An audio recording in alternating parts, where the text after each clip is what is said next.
under Codex.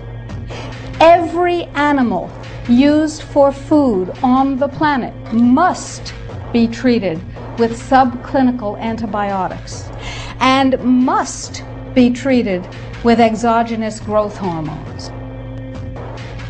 If you do the numbers in the WHO-FAO projections, the epidemiological projections, they estimate, not I, that just the vitamin and mineral guideline alone, when it goes into global implementation on December 31st, 2009, will result in a minimum of 3 billion, that's B, bad, big, billion deaths.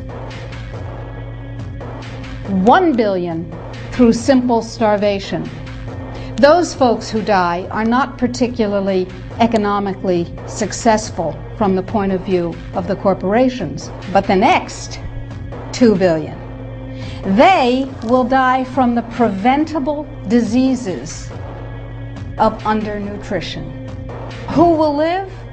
Probably those people who are wealthy enough and powerful enough to have their own pushers of clean food and nutrients. So we need your help, because the United States leadership is what's going to literally save the population of the planet. The UN has put out dozens of public documents where they're calling for an 80% world population reduction. In fact, at the Beijing Women's Conference, the World Conference, back in 1997, the head of the UN Food Program said, "We will use food as a weapon against the people."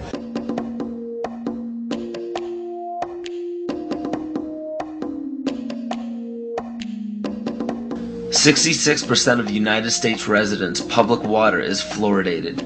It is known to have tremendous effects on bone cancer, joint problems, bone weakness, lowered estrogen and testosterone levels, and dental fluorosis, which is yellowing of the teeth and pitting in the enamel. Wouldn't it make more sense to enhance public water with vitamins which are meant to be ingested to promote overall health, rather than putting such a toxic chemical in our water with a bogus explanation that it will improve our dental health? We now know that fluoride causes more dental problems than it solves. Something doesn't seem right about this. Do you honestly believe that these companies care deeply enough for the people to spend large amounts of their own money to fluoridate public water when the people already purchase their own toothpaste? But there's a difference between toothpaste and drinking water. We don't ingest toothpaste. If you go to any hardware store and look at any rat poison product, you will only find one ingredient: sodium fluoride. It is the most toxic ionic molecule outside of potassium dichromate. Now Dannon, along with other companies, have begun fluoridating bottled water.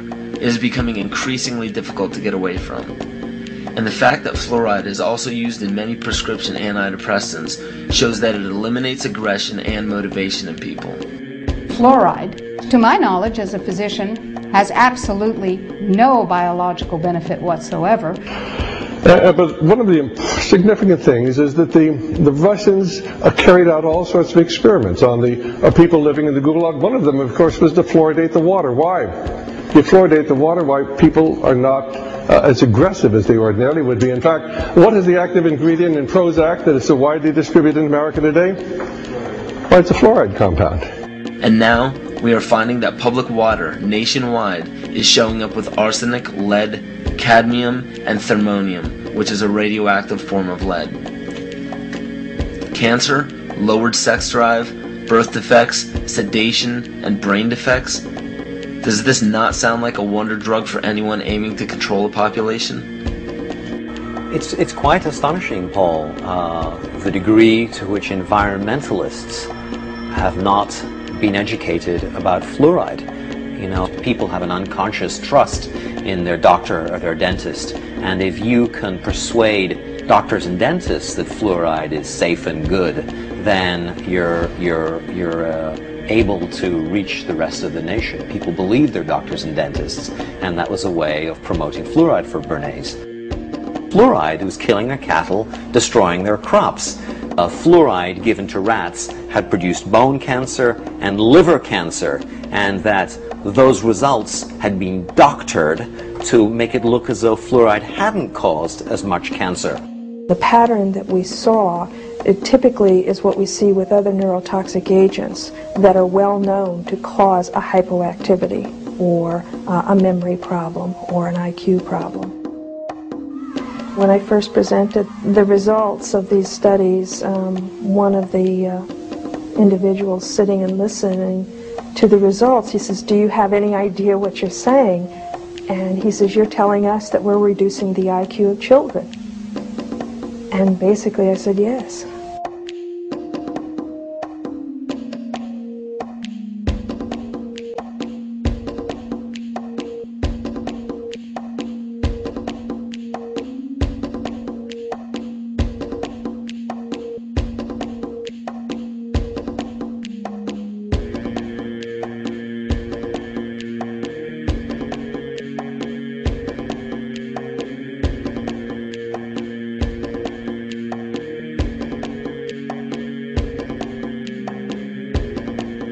Aspartame, the artificial sweetener found in almost every low-sugar or sugar-free product on the market.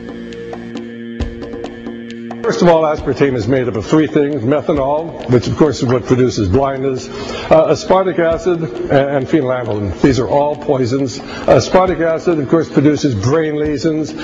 This was known back in the early 1970s. Methanol produces blindness. Phenylalanine is what you see in the brain, and in high dosage it produces trauma.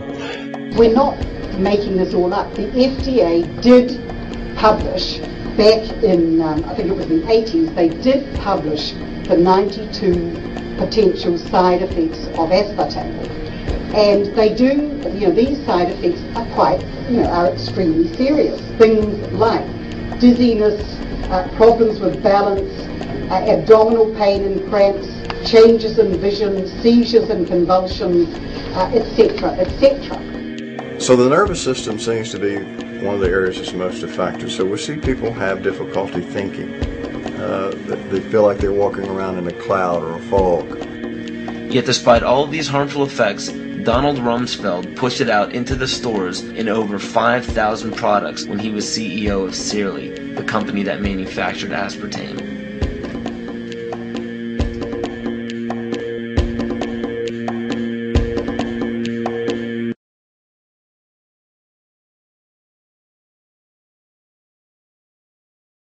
The sustainable goal is the elimination of the middle class.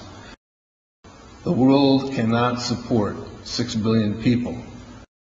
But you see, the plan behind sustainable development includes population control.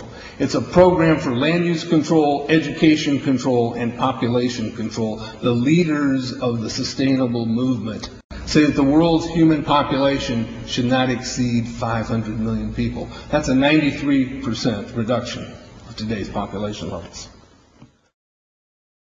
In 1992, while the Rio conference was going on, George Bush, then president, was there. He was just offshore in Prince Charles's yacht, where he executed the Agenda 21 protocols on behalf of the United States and brought it back to Washington, D.C. Within a year, Bill Clinton, by executive order, established the President's Council for Sustainable Development. In 1996, Bill Clinton set up the President's Council on Sustainable Development. One of the dictates of Agenda 21 is that every country in the world is to set up a national council to oversee the implementation of Agenda 21. I've listened to Gorbachev explain, we are writing a new set of 10 or 15 commandments to replace the original 10. Which one of the 10 do you think these guys don't like? Thou shalt not lie, thou shalt not steal, thou shalt not covet. Because I'll tell you what, these people have lied to us. They're in the process of stealing all of this nation's natural resources, and they covet everything you have left.